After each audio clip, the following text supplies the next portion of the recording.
दोस्तों नमस्कार। मेरा नाम संजय मग्गू है और मौजूद है देश रोजाना के डिजिटल मीडिया प्लेटफॉर्म पर। आपसे बात करने चला हूं देश की राजनीति के बारे में।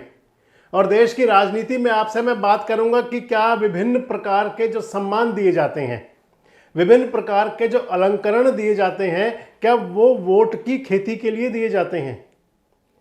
क्या विभिन्न प्रकार के पुरस्कार, ताम्रपत्र और विभिन्न प्रकार के रत्न और अलंकरण देने के पीछे क्या वोटों की खेती करने का भी कोई मकसद हुआ करता है? आपसे बात मैं करूंगा कि हाल ही में 20 दिन के अंदर भारत सरकार ने देश की 5 हस्तियों को भारत रत्न के सम्मान से नवाज दिया।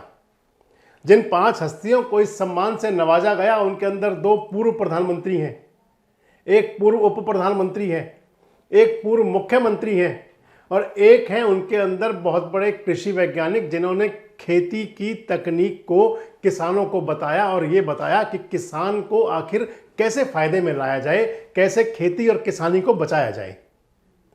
वो 5 शख्सियत, वो 5 हस्तियां जो उत्तर से लेकर दक्षिण तक और पूर्व से लेकर पश्चिम तक अपना असर रखती हैं। वो 5 हस्तियां जिनके पीछे की जातिगत, राजनीतिक, क्षेत्रीय, किसान, अगड़ा पिछड़ा सारे समीकरण साधे जा सकते हैं। सिलसिलेवार आपसे बात करूंगा और उससे पहले आपको बताऊंगा जो मैं आपसे कह रहा था कि क्या राजनीतिक खेती के लिए, क्या वोटों की खेती के लिए भी इन सम्मानों का, इन अलंकरणों का, इन पुरस्कारों का इस्तेमाल होता है।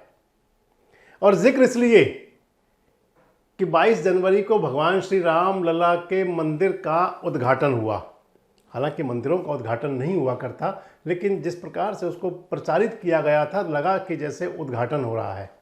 चलो हम वही कहेंगे कि भगवान श्री राम लला की प्रतिमा की जो प्राण प्रतिष्ठा हुई 22 जनवरी को, 23 जनवरी को उसके बाद देश का पहला भारत रत्न, यानी कि जो साल 2023-24 वित्तीय वर्ष जिसे कह सकते हैं, उसका पहला भारत रत्न का ऐलान हुआ कर्पूरी ठाकुर जी के लिए।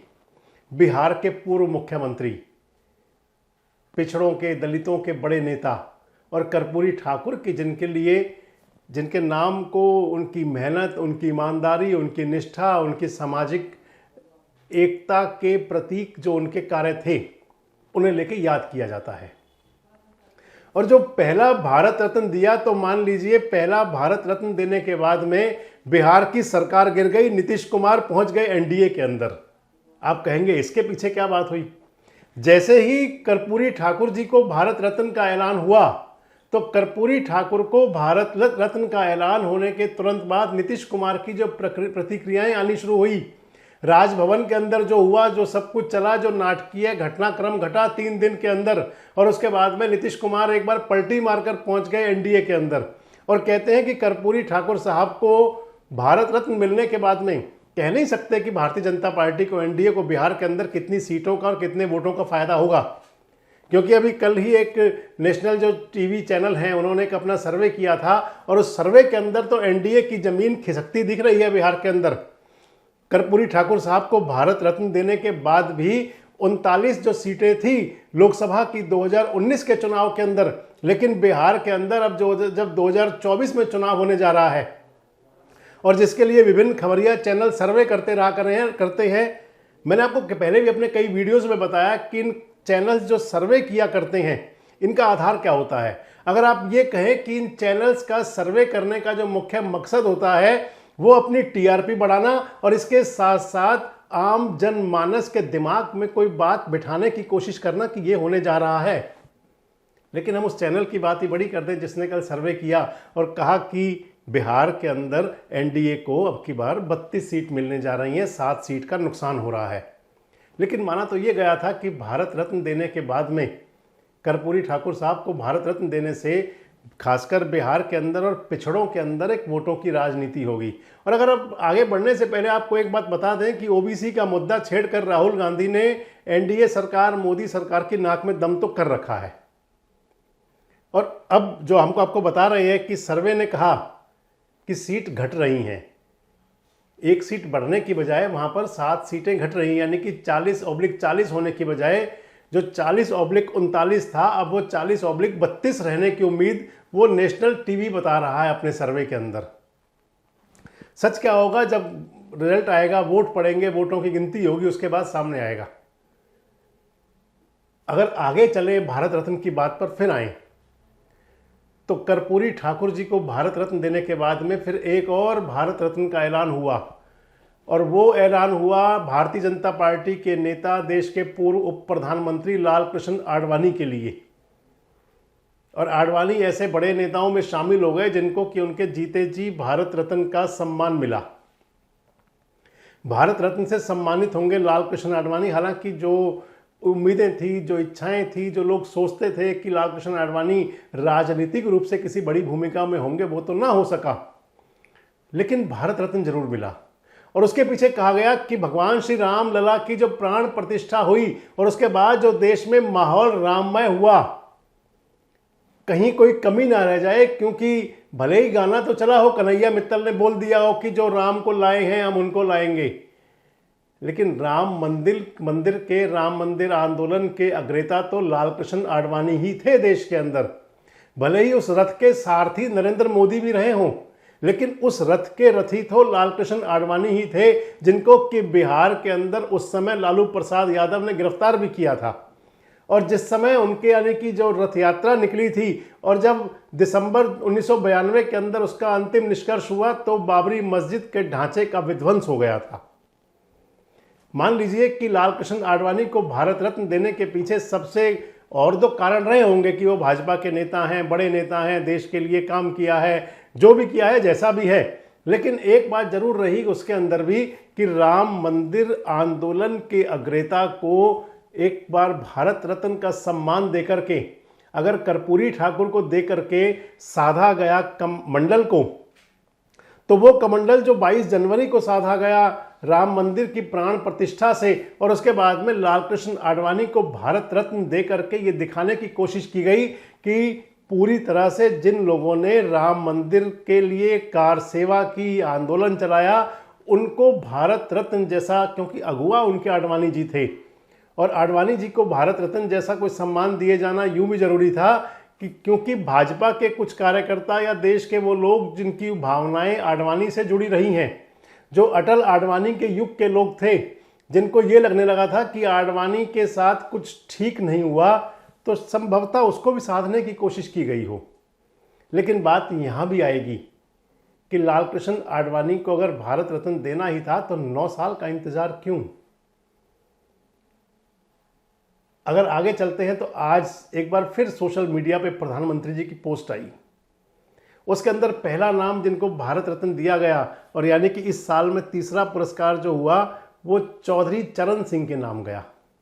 आप पिछले कुछ दिनों से खबरिया चैनलों पर देख रहे होंगे, सोशल मीडिया पर देख रहे होंगे कि चौधरी चरण सिंह के पोते जयंत चौधरी को, जो कि इस समय इंडिया गठबंधन में अभी तक तो थे, उनको इंडिया गठबंधन से तोड़कर एनडीए में लाने की प्लानिंग चल रही थी।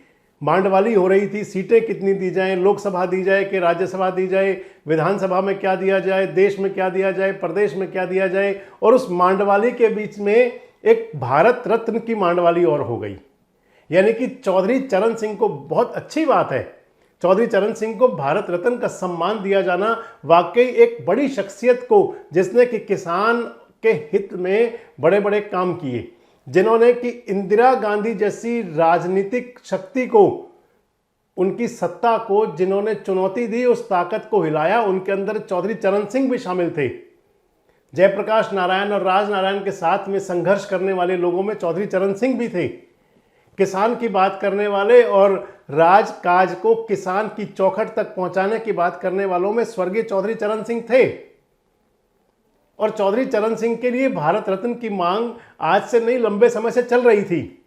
लेकिन ऐन चुनाव के मौके पर, जबकि उनके पोते की पार्टी को अपने गठबंधन में शामिल करना था और उस समय उनको भारत रत्न का सम्मान देने की घोषणा, क्या वोटों की खेती करने की तरफ संदेश नहीं देती? जो मैंने आपको वीडियो के शुरू में कहा कि क्या सम्मान, अलंकरण, उपकरण वोटों की खेती के लिए भी होते हैं, तो आप तीसरा उदाहरण चौधरी चरण सिंह को मान सकते हैं। चौथा, आज भारत रत्न दिया गया देश के पूर्व प्रधानमंत्री पीवी नरसिम्हा राव को। पीवी नरसिम्हा राव भारत के पूर्व प्रधानमंत्री, कांग्रेस की सरकार के वो मुखिया रहे थे। नरसिम्हा राव 1991 से लेकर 1996 तक देश में उनकी सरकार चली थी। और जब सरकार उनकी गई थी तो भारतीय जनता पार्टी के नेताओं ने, क्योंकि अटल बिहारी वाजपेयी जी उसके बाद प्रधानमंत्री बने थे 96 में, और पूरे देश के अंदर प्रधानमंत्री जो नरसिम्हा राव हुआ करते थे उनके खिलाफ भ्रष्टाचार की और तमाम आरोपों की मुहिम के साथ भारतीय जनता पार्टी क्षेत्र में मैदान में उतरी थी। लेकिन आज नरसिम्हा राव जी को भी भारत रत्न दिया गया। पीवी नरसिम्हा राव पहले प्रधानमंत्री थे भारत के जो साउथ से आते थे। दक्षिण का राज्य आंध्र प्रदेश, जहां से नरसिम्हा राव आते थे और देश के पहले प्रधानमंत्री बने थे, दक्षिण के प्रधानमंत्री, दक्षिण के राज्यों से आने वाले। हालांकि उनके बाद में एच.डी. देवेगौड़ा साहब बने जो कर्नाटक से आते हैं, और कभी उनकी चर्चा आपसे करेंगे कि किस प्रकार से आलिंगन किया था देवेगौड़ा जी का प्रधानमंत्री जी ने पिछले दिनों में। बात आज की हो रही है कि नरसिम्हा राव जी को भारत रत्न देने के पीछे, और जो मैंने आपको वीडियो में शुरू में कहा था कि वोटों की खेती रत्नों और सम्मानों के साथ, अभी जो खबरिया चैनल ने, जो मैं आपको बता रहा था, जो नेशनल टीवी ने एक सर्वे दिया जिसके अंदर कि भारतीय जनता पार्टी को दक्षिण के राज्यों में 0 पर आउट दिखाया गया है। दक्षिण के राज्य जहां पर कि केरल आता है, जिसके अंदर आंध्र प्रदेश आता है, जिसके अंदर तमिलनाडु आता है, जिसमें तेलंगाना आता है। तमिलनाडु के अंदर 0 बीजेपी को दिखाया गया, केरल में बीजेपी को 0 दिखाया गया, आंध्र प्रदेश में बीजेपी को 0 दिखाया गया। तो क्या ये भी हो सकता है कि दक्षिणवर्ती जो राज्य हैं, दक्षिण के लोग हैं, आपको ध्यान होगा कि भगवान श्री राम मंदिर की प्राण प्रतिष्ठा से पहले मोदी जी दक्षिण के अंदर मंदिर मंदिर घूमे थे, और मंदिर मंदिर घूमने के बाद मतदाताओं को साधने के लिए अब दक्षिण के एक बड़े नेता पीवी नरसिम्हा राव को भारत रत्न का सम्मान दिया गया। और 5वां सम्मान दिया गया है कृषि वैज्ञानिक, जो खेती के अंदर, कृषि के अंदर किस प्रकार से किसानों को फायदा पहुंचाया जाए, बड़े कृषि वैज्ञानिक, बड़े कृषि सुधारक स्वामीनाथन को। स्वामीनाथन को भी भारत रत्न के पुरस्कार से सम्मानित करने का सोशल मीडिया पर, एक्स पर प्रधानमंत्री जी ने अपना मैसेज डाला। और वो ठीक उस दिन डाला कि जिससे एक पूर्व संध्या पर एक बार फिर से किसान दिल्ली पहुंच चुके थे आंदोलन करने के लिए, सरकार की ईंट से ईंट बजाने के लिए, अपनी मांगें पूरी करने के लिए किसान फिर से आंदोलन करने जा रहे हैं। और ऐसे में स्वामीनाथन को भारत रत्न देते हुए प्रधानमंत्री जी ने अपने संदेश में लिखा कि एक ऐसी शख्सियत को भारत रत्न से सम्मानित करते हुए मुझे बड़ा गर्व हो रहा है, उसकी जानकारी आपको देते हुए। बहुत अच्छी बात है, स्वामीनाथन जी ने वाकई ही कृषि के अंदर ऐतिहासिक और बड़े काम किए हैं और बताने की कोशिश की है। उनके जो कार्यक्रम है उससे किसान को, खेती को कैसे बचाया जाए, वो सब कुछ है। स्वामीनाथन को भारत रत्न तो दिया गया, लेकिन अगर स्वामीनाथन आयोग की रिपोर्ट लागू कर दी जाती तो फिर किसानों के लिए शायद वो बड़ा सम्मान होता। और मैं समझता हूं स्वामीनाथन के लिए भी वही बड़ा सम्मान होता कि उनकी रिपोर्ट को अक्षरशः लागू कर दिया जाता। वही स्वामीनाथन जिनकी रिपोर्ट लागू करने के लिए किसान 1 साल तक पहले दिल्ली में बैठे रहे थे। 700 से ज्यादा किसानों की जान चली गई थी।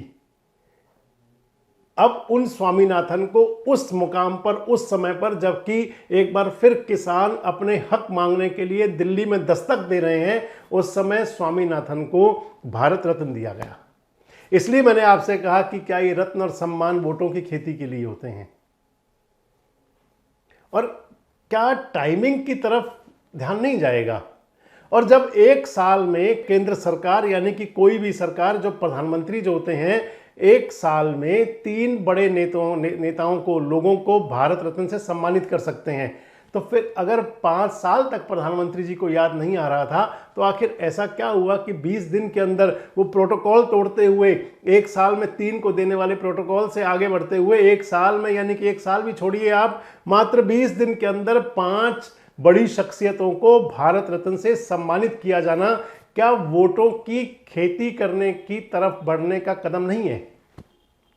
वैसे आपको क्या लगता है कि जो भारत रत्न के जो चले गए हैं पासे, क्योंकि राजनीति के अंदर पासे चले जाते हैं, शतरंज के अंदर पासे चले जाते हैं। ये कितने सार्थक साबित होंगे? क्या पीवी नरसिम्हा राव को भारत रत्न दिए जाने से दक्षिण के अंदर भाजपा का वोट कैडर बढ़ेगा? क्या स्वामीनाथन को भारत रत्न से नवाजे जाने से क्या किसान भारतीय जनता पार्टी और एनडीए की तरफ मुड़ेंगे? क्या चौधरी चरण सिंह को भारत रत्न दिए जाने से क्या वेस्टर्न यूपी के अंदर और खासकर जाट कम्युनिटी में भाजपा अपनी पैठ बना पाएगी? कर्पूरी ठाकुर जी को भारत रत्न दिया गया तो क्या वाकई पिछड़े वर्ग के अंदर कोई वोटों की क्रांति आ सकती है? कमेंट्स बॉक्स में अपनी प्रतिक्रिया जरूर दें और इस प्रकार के वीडियोज अपडेट्स के लिए हमारे साथ जुड़े रहें, देखते रहें देश रोजाना।